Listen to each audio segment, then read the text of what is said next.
warahmatullahi wabarakatuh. Tabiun. Kembali lagi bersama saya Tria Salvia, tentunya masih di Patriot iNews TV yang selalu memberikan berita-berita terkini dan terpercaya. Berikut berita kami hari ini. Kasus pembunuhan di Sidomoro Tanggamus terungkap. Tanggamus, kejadian pembunuhan Freni Astriani, 29, ibu rumah tangga yang terjadi di Pekon Sudimoro, Semaka, Tanggamus pada hari Sabtu 16 Desember 2023, pukul 1 WIB, dilaporkan selang waktu 6 jam atau pukul 7 waktu Indonesia Barat. Pelapornya, Wationo selaku ayah korban yang mendapati kondisi anaknya. Dengan rentang waktu tersebut, sedikit menyulitkan penyelidikan, karena kondisi TKP yang sudah tidak steril atau sudah rusak. Namun demikian, tim yang inafis yang segera ke TKP mengumpulkan bukti-bukti yang ada dan di TKP. Kejadian pembunuhan yang terjadi di Desa Sudimoro, Kecamatan Semaka, Kabupaten Tanggamus pada hari Sabtu tanggal 16 Desember sekira jam 01.00 sekitar pukul 07 ya Pak ya, sekitar 07.00. Jadi ada waktu 6 jam dari pelapor mendapati kondisi korban sampai dengan membuat laporan. Hal ini tentu sedikit menyulitkan tim kami untuk melakukan penyidikan dan penyelidikan karena kondisi TKP yang sudah tidak steril lagi, sudah rusak. Nah, kemudian setelah mendapatkan laporan, tim kami segera meluncur ke TKP, tim inafis mengumpulkan bukti-bukti yang ada, dan di TKP awal sekali ditemukan itu ada bongkahan batu, ada bercak darah. Jadi penafsiran awal, batu inilah yang digunakan oleh pelaku untuk menghabisi korban sebagai senjata. Dilaksanakan visum. Akhirnya menjelang siang, jenazah kita bawa ke Rumah Sakit Bayangkara di Raja Basa untuk dilaksanakan visum.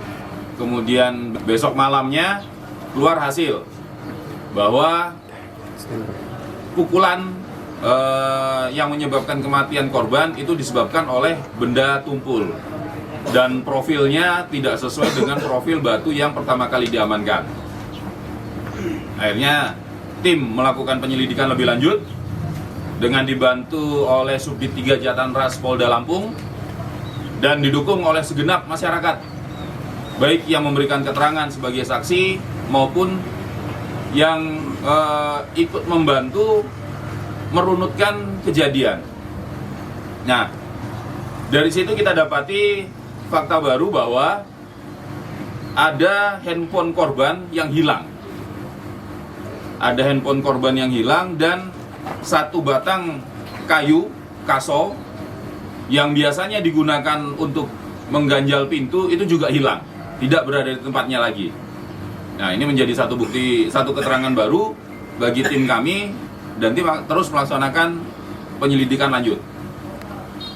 Akhirnya berdasarkan keterangan-keterangan yang dihimpun di lapangan serta berbagai teknik penyelidikan yang diterapkan dan dukungan dari seluruh elemen masyarakat, setelah merangkai semua mengerucut nama tersangka kepada saudara T. Akhirnya tim kembali fokus untuk mendapatkan bukti-bukti berbekal dari hasil visum yang menerangkan senjata yang digunakan atau alat yang digunakan untuk membunuh korban. Maka didapatilah alat berupa kayu kaso ini. Nah, alatnya ini yang akhirnya dan bercak darah, bekas bercak darah di kayu ini. Nah, akhirnya kita ambil sampel bercak darah dan kita ambil sampel rambutnya untuk kita kirim ke laboratorium forensik lagi untuk kita pastikan bahwa bercak darah dan rambut itu adalah milik korban. Kemudian alhamdulillahnya kejadian yang terjadi pada hari Sabtu tanggal 16 dengan soliditas kolaborasi, koordinasi, dan bantuan seluruh elemen masyarakat, kejadian itu bisa kita ungkap pada hari Senin tanggal 18 2023 malam. Tersangka menghubungi korban. Awalnya tersangka menghubungi korban untuk bertemu di sekitar rumah korban. Terjadi komunikasi dan salah paham yang mengakibatkan tersangka sakit hati. Karena sakit hati itulah akhirnya tersangka menghabisi korban. Setelah tersangka menghabisi korban, tersangka masih sempat kembali untuk memastikan kondisi di sekitar TKP, termasuk membantu mengurus jenazah. Gitu ya? Iya kan? Nah, jadi tersangka kembali ke rumah korban, membantu mengurus jenazah, termasuk untuk memudahkan untuk memantau situasi. Setelah itu baru korban pulang ke rumahnya, mengemasi pakaian dan yang terdapat bercak darah, kemudian melarikan diri. Itu tadi yang saya sampaikan, dengan bantuan seluruh masyarakat akhirnya bisa diketahui keberadaan korban.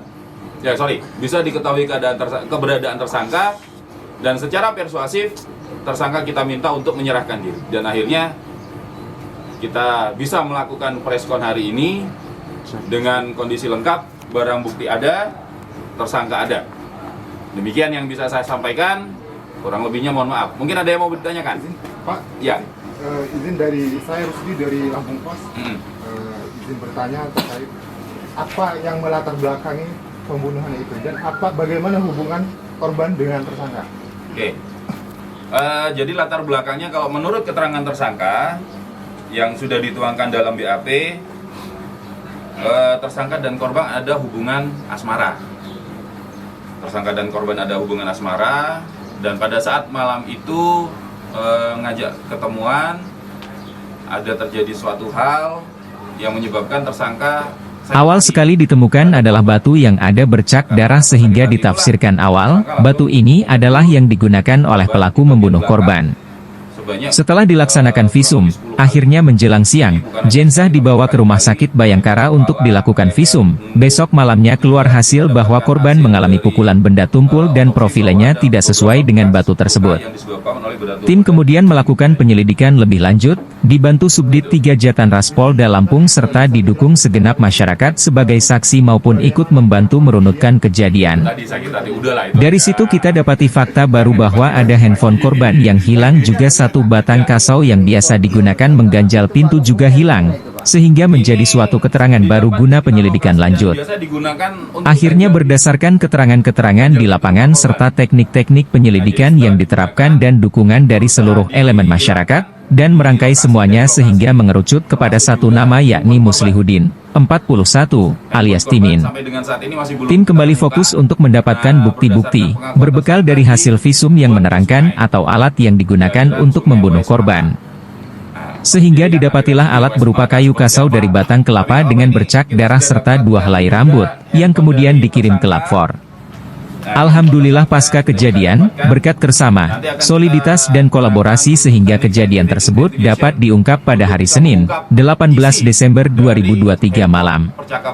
Kronologis kejadian bermula tersangka Timin menghubungi korban untuk bertemu di sekitar rumah korban. Terjadi komunikasi dan salah paham yang membuat tersangka tersulut emosi dan sakit hati sehingga akhirnya menghabisi korban. Setelah menghabisi korban, tersangka sempat pergi dan kembali ke rumah korban untuk memastikan kondisi di sekitar TKP maupun kondisi korban bersamaan dengan mengambil HP dan membuang kayu pemukul. Tersangka juga membantu mengurus jenazah.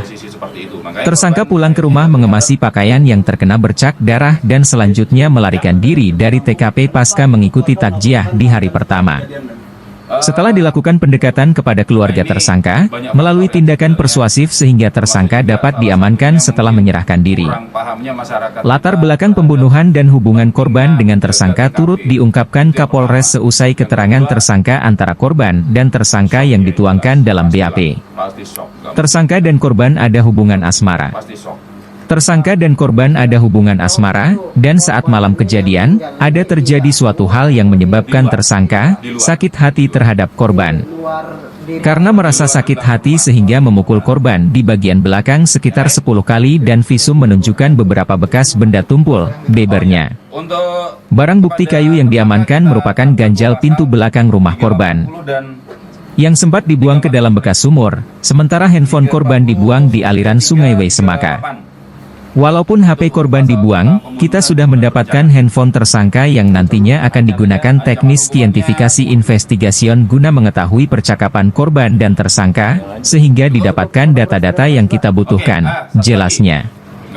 Terhadap tersangka dipersangkakan pasal 348 KUH Pidana tentang pembunuhan dan 338 KUH Pidana tentang pembunuhan berencana ancaman maksimal hukuman seumur hidup.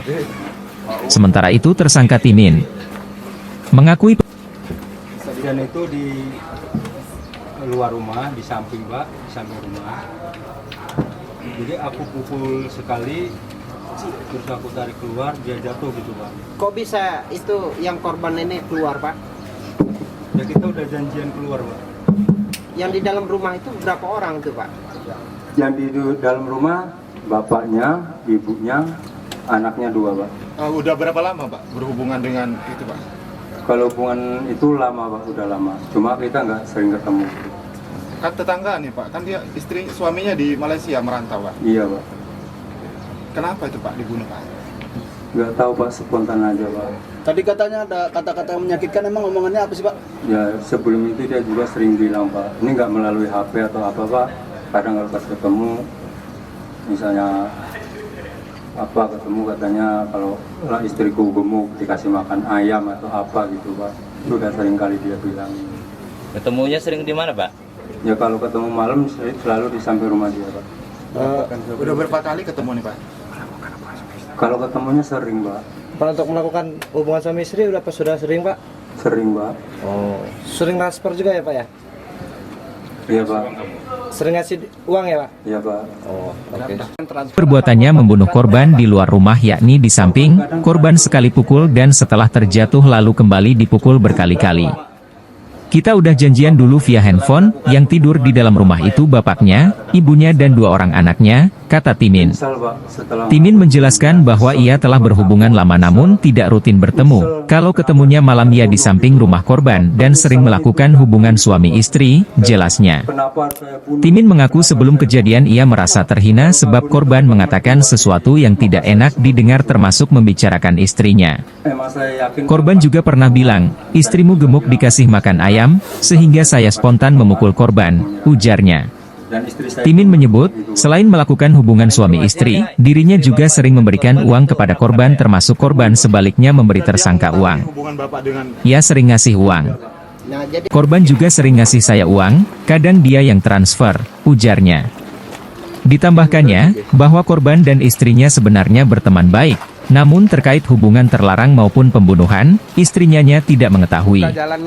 Di penghujung keterangannya, Timin mengaku menyesali perbuatannya sehingga dia berpikir menyerahkan diri termasuk dukungan istri yang memintanya menyerahkan diri. Saya sangat menyesal, takut ia menyesal kenapa sampai saya bunuh. Lalu saya kabur ke tempat mertua di Panas, hingga akhirnya saya memilih menyerahkan diri juga atas dorongan istri saya, tutupnya. Patriot iNews TV melaporkan dari Tanggamus. Sekian berita dari kami. Saya Tria Salvia beserta kru Patriot iNews TV mohon undur diri. Jangan lupa subscribe, like, comment, and share. Wassalamualaikum warahmatullahi wabarakatuh.